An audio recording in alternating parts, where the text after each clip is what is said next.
اهلا بيكم اخواتي وحبايبي في حلقه جديده من استوديو ممادة. قبل ما نبدا حلقتنا مش عايز افكرك فضلا وليس امرا ما تنساش تعمل لايك للحلقه دعما لحبيبك اخوك محمد محسن. ولو انت مش مشترك في القناه يا ريت تشترك وتفعل زر الجرس عشان يوصلك كل جديد. وصلي يا حبيبك النبي اشرف الخلق اجمعين.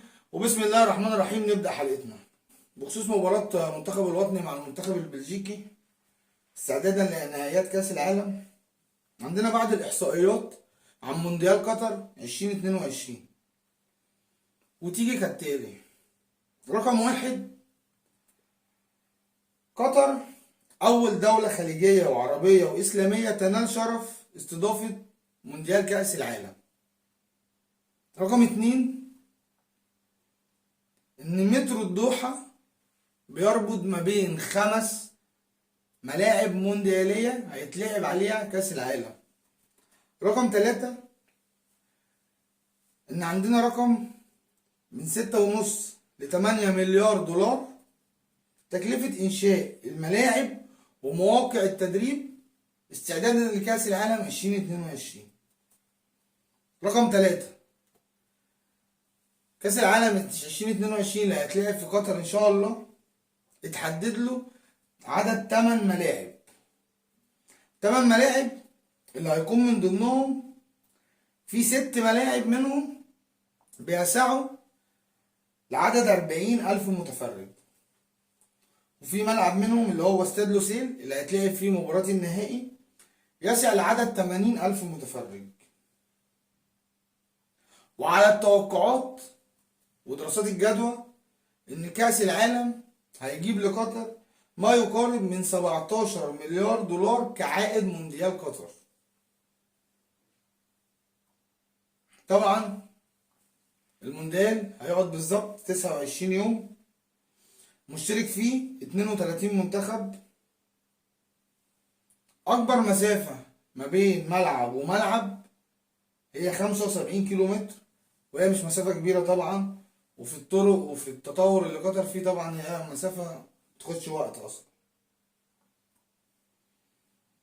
ده غير إن في 80 دولة تقدر تدخل قطر بدون تأشيرة. يعني في 80 دولة بإمكان مواطنيها دخول قطر بدون تأشيرة. هيشارك في المونديال 20,000 متطوع خلال المونديال، واشتغل على الملاعب وعلى مواقع التدريب 30,000 عامل في مختلف المشاريع. ده غير انه متوقع قدوم 1,500,000 مشجع لحضور مباريات كأس العالم بقطر 2022. ودي كانت بعض الأرقام والإحصائيات معانا النهاردة بخصوص كأس العالم اللي ناقص له خلاص 15 يوم. وفي ظل كلامنا عن كأس العالم ونتكلم عن المنتخب التونسي اللي تواجد في قائمته كابتن علي معلول لاعب النادي الأهلي وكابتن سيف الدين الجزيري لاعب نادي الزمالك. وبخصوص كابتن علي معلول المحترف الأعظم في تاريخ النادي الأهلي، عندنا شوية إحصائيات عن البطولات اللي حققها علي معلول مع النادي الأهلي. علي معلول اللي حقق مع النادي الأهلي 13 بطولة في 7 سنين. ده رقم مهول، ما تلاقيش لعيب في العالم حققه مع فريق في وقت قليل زي ده. علي معلول اللي حقق مع النادي الأهلي 4 دوري مصري و2 دوري أبطال أفريقيا، 2 كاس مصر و3 سوبر مصري و2 سوبر أفريقي وبرونزيتين تالت عالم الأندية.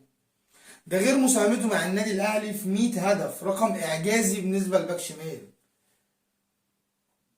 يعني رقم إعجازي بالنسبة لأن أنت عندك باك شمال بيشارك معاه في 100 هدف في 7 سنين. عاد كده على مر التاريخ وعلى مر العصور باك شمال يساهم مع فريقه في 100 هدف في مدة 7 سنين فقط، مش هتلاقي. ده غير طبعا الإنجازات اللي علي معلول عملها مع النادي الأهلي. علي معلول اللي بيحسسك إن هو أهلاوي، اتولد في الأهلي، عاش في الأهلي، اتربى في الأهلي. وعلى ذكر علي معلول فلتحيا تونس الخضراء وتسلم يا تونس على اللي انت جبته لنا النادي الاهلي. وده كان كلامنا عن علي معلول والمنتخب التونسي النهارده. وللفخر وما زال هو المشرف للكرة المصرية، وما زال هو المشرف للكرة المصرية والكرة العربية والكرة الأفريقية، وما زال مفيش حد بينافسه. مفيش حد معاه في المرتبه اللي هو فيها، مفيش حد معاه على خط واحد.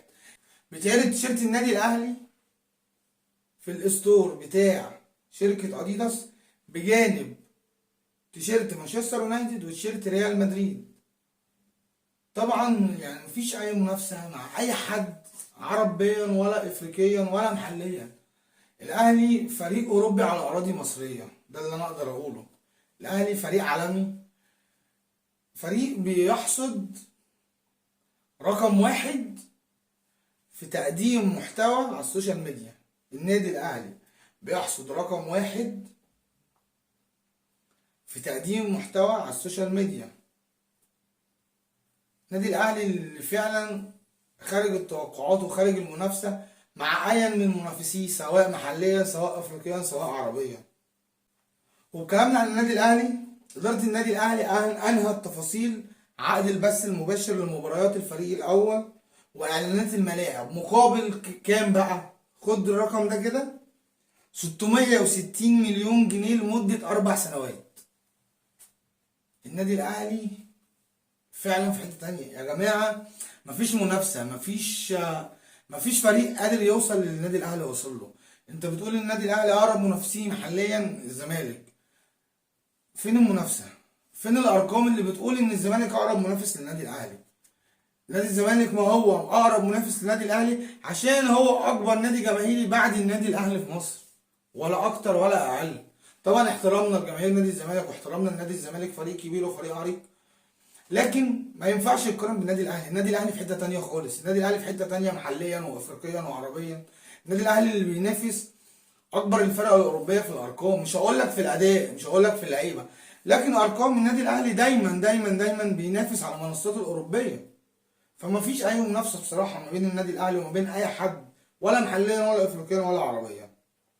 وفي ظل كلامنا عن النادي الاهلي واخبار النادي الاهلي، مارسيل كولر هيسافر يوم الثلاث الجاي الى سويسرا هو وبقيه معاونيه بعد خوض الفريق مباراه وديه امام فريق الشباب، وهيرجع لقياده التدريبات الفريق النادي الاهلي تاني يوم الاحد الموافق 13 نوفمبر.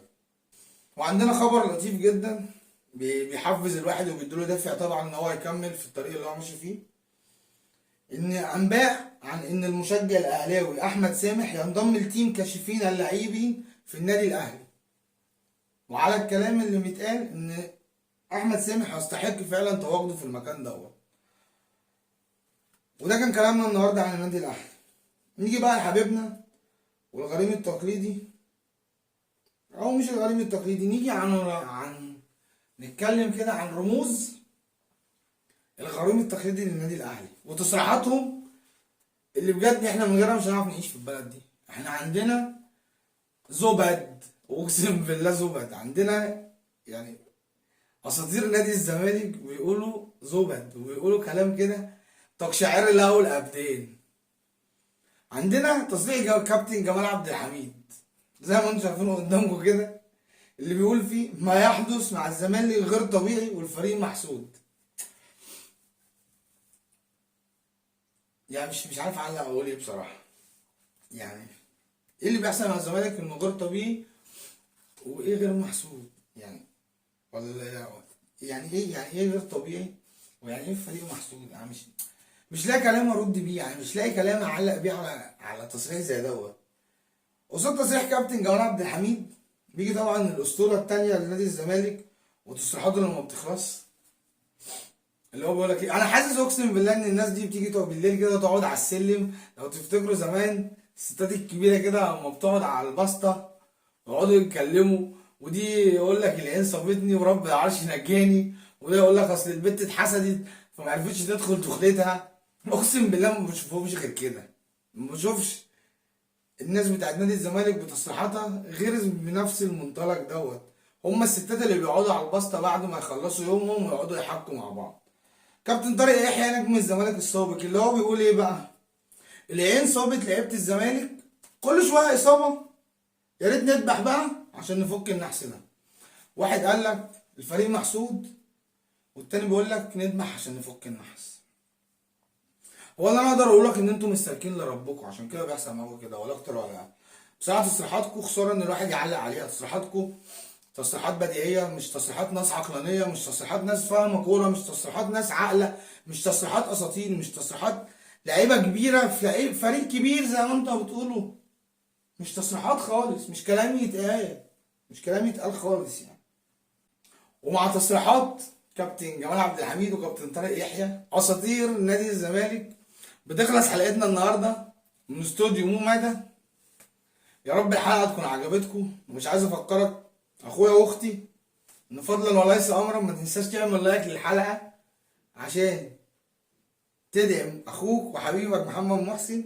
ولو انت مش مشترك في القناه يا ريت تشترك وتفعل زر الجرس عشان يوصلك كل جديد. سهله مفيهاش حاجه، عشان دايما تقف جنب اخوك وتساعدني ان انا اكمل في طريقي. ويا رب الحلقه تكون عجبتكم، واستنوني في حلقه جديده من استوديو مو ماده. والسلام عليكم ورحمه الله وبركاته.